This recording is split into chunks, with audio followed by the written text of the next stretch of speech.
Second male lead role Rohan को मिल गया है। वो इतना कहकर वहां से निकल गई थी, लेकिन रॉबर्ट गुस्से से के कुछ आखिरी टेस्ट हो रहे थे और रोहन उसके पास खड़ा था। मैम आप आ गई, रोहन ने कहा। उसकी आंखों में रिया के लिए डर साफ दिखाई दे रहा था। नव्या ने तुरंत रिया का हाथ पकड़कर कहा, मुझे रिया के लिए तो आना ही था, डोंट वरी, मैं तुम दोनों के साथ हूँ। रिया ने भी नव्या को मुस्कुराकर देखा। नव्या को वहां देखकर उसे एक अलग ही हिम्मत मिली थी। आप दोनों के होते हुए मुझे बिल्कुल भी डर नहीं लग रहा है। भले ही रिया इंजेक्शन की वजह से हो रहे अपने दर्द को छुपाने की कोशिश कर रही थी, लेकिन नव्या और रोहन सब कुछ समझ रहे थे। नव्या ने रिया का मूड सही करने के लिए मुस्कुराकर कहा, रिया तुम्हें पता है, तुम्हारे ठीक होने से पहले ही तुम्हारे भाई रोहन को एक बड़ा सा रोल ऑफर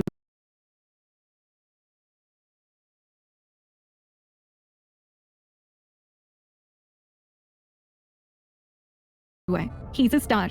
अब तुम्हें जल्दी से ठीक होकर आना है, उसके बाद हम सब मिलकर रोहन की मूवी का प्रीमियर देखेंगे। ये सुनकर तो रिया मानो सब कुछ भूल गई थी। उसने खुशी से उछलते हुए कहा, भाई यू आर ऑसम, फाइनली मैं तुम्हें बड़ी स्क्रीन पर देख पाऊंगी।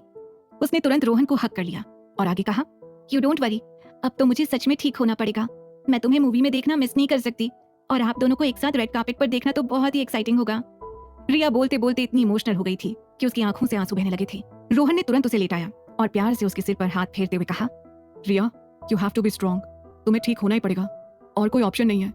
You know I can't live without you. Rohan खुद भी अपने आंसू नहीं रोक पा रहा था। भले ही ऑपरेशन रिया को एक नई जिंदगी देने वाला था, लेकिन ऑपरेशन के सफल होने के चांसेस सिर्फ 75% थे।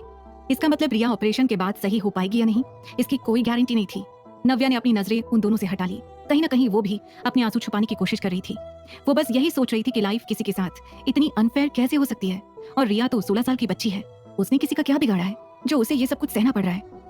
एक्सक्यूज मी, ऑपरेशन का टाइम हो गया है। तभी पीछे से एक जूनियर डॉक्टर की आवाज आई। नर्स ने रिया को ले जाना शुरू किया। पीछे पीछे रोहन और नव्या भी गए। जिस वक्त रिया को ऑपरेशन थिएटर के अंदर लेकर जा रहे थे, रोहन अपनी मुट्ठी बांधे खड़ा था। उसका पूरा शरीर मानो जम सा गया था। नव्या उसकी हालत अच्छे से समझ रही थी। Don't worry Rohan, Riya is a strong girl, operation जरूर सक्सेसफुल होगा। मुझे बहुत डर लग रहा है मैम।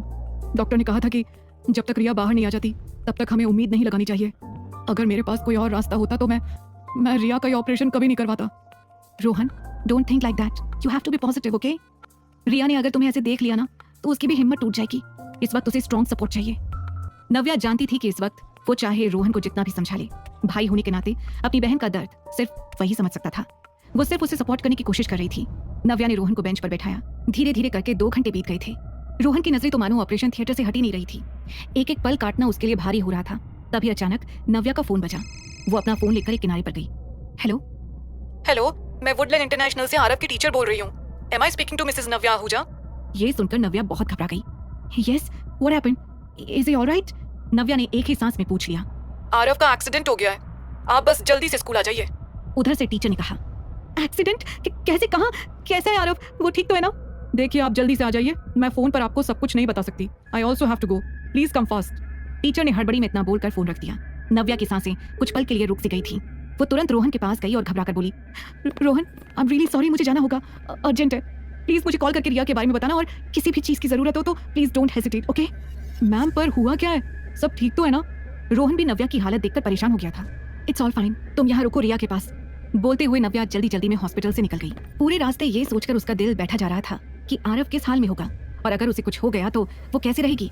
स्कूल पहुंचकर वो दौड़ते हुए मेन हॉल की तरफ गई तो देखा कि वहां पर आरव बैठा हुआ था। उसके चेहरे पर मिट्टी लगी हुई थी और स्कूल यूनिफॉर्म में जगह जगह पर खून के छींटे दिखाई दे रहे थे। उसे इस हाल में देखकर नव्या का दिल बैठ गया था। उसने तुरंत जाकर आरव को सीने से लगा लिया। आरव, ये कैसे हुआ बेटा, दिखाओ मुझे कहाँ लगी है तुम्हें? नव्या घबराकर आरव को ऊपर से नीचे तक देख रही थी। मम्मा सब ठीक है, इधर उधर बस छोटी मोटी चोटें लगी हैं, ठीक हो जाएंगी। आरव ने बड़े प्यार से नव्या के सामने अपना दर्द छुपाते हुए कहा। नव्या ने आरव के पैर में लगी हर छोटी बड़ी चोट को देख लिया था। वहीं पर आरव की टीचर मिसेस कौर खड़ी थी। मिसेस कौर, क्या है ये सब? मेरे बेटे को इतनी चोट कैसे लगी? क्या हुआ है यहाँ पर? नव्या ने गुस्से में टीचर से पूछा। आवाज हॉल के बाहर खड़े दूसरे पेरेंट्स तक भी पहुंच गई थी। वो लोग भी हॉल के अंदर तमाशा देखने आ गए थे। उसमें शनाया शेखावत भी शामिल थी। देखिए मिसेस आहूजा, आरव ना सीढ़ियां उतर रहा था, उसका पैर फिसल गया और वो नीचे गिर गया, टीचर ने लड़खड़ाती हुई आवाज में कहा। उसकी झुकी नजरें और डरी हुई हालत देखकर नव्या को शक हो गया था कि कहीं वो कुछ छुपा तो नहीं रही। उसने तुरंत आरव से पूछा, आरव डरने की जरूरत नहीं है, बताओ यहाँ पर क्या हुआ था, तुम्हें इतनी चोट कैसे लगी? मम्मा मेरी क्लास में ना एक लड़का है मानव, उसने मुझे धक्का दिया था।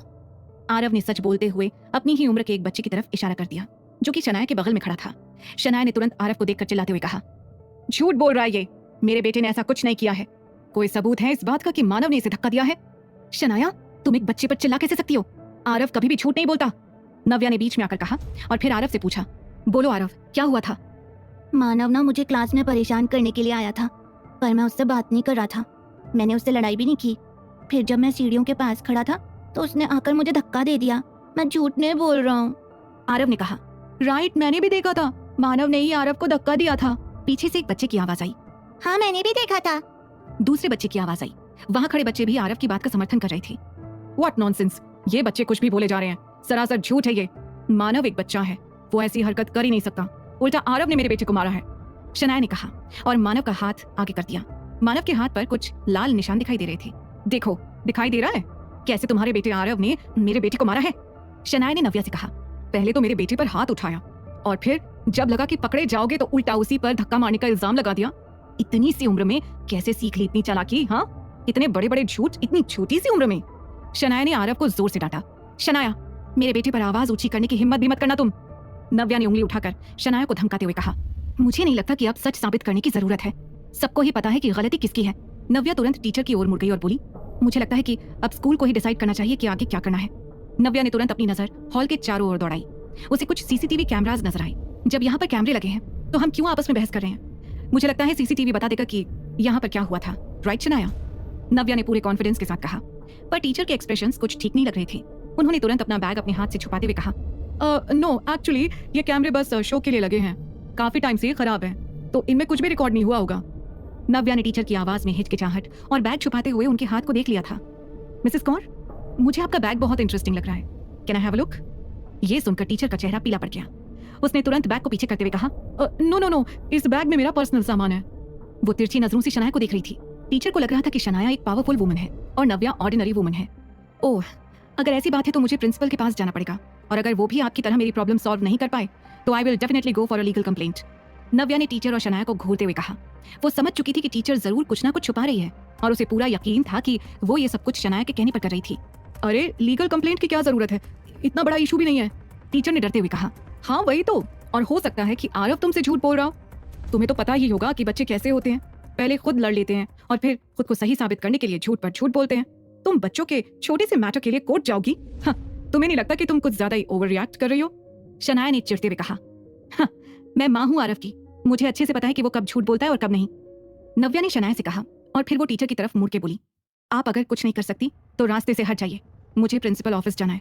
अरे पर मुझे नहीं लगता कि ये सही होगा, टीचर ने घबरा कर कहा। नव्या को डर था कि कहीं इस बहसबाजी के चक्कर में आरव की चोट में इन्फेक्शन न बढ़ जाए। उसने तुरंत आरव को गोद में उठाया और कैब में बैठाकर पास वाले हॉस्पिटल में चली गई। Mama don't be sad, I am fine, Aarav ने कहा। नव्या को यह सोचकर बुरा लग रहा था कि इतनी कोशिश के बाद भी सच सबके सामने नहीं आया था। डॉक्टर ने जैसे ही आरव की ड्रेसिंग पूरी की, नव्या ने कहा, सॉरी आरव, मम्मा आपके लिए कुछ भी नहीं कर पाई, लेकिन आई प्रॉमिस मैं जरूर प्रिंसिपल से बात करूंगी। अब आपको स्कूल में कोई नहीं मारेगा। ओके मम्मा, पर आप इतनी टेंशन मत लो, मुझे सच्ची में दर्द नहीं हो रहा है। ऐसे कैसे दर्द होगा तुम्हें, आखिर बेटे किसके हो? पीछे से अविनाश की आवाज आई। अविनाश को उस हॉस्पिटल में देखकर नव्या और आरव दोनों ही हैरान रह गए। कैसे पहुंच गया था अविनाश हॉस्पिटल में? क्या नव्या ला पाएगी सामने मिसेस कौर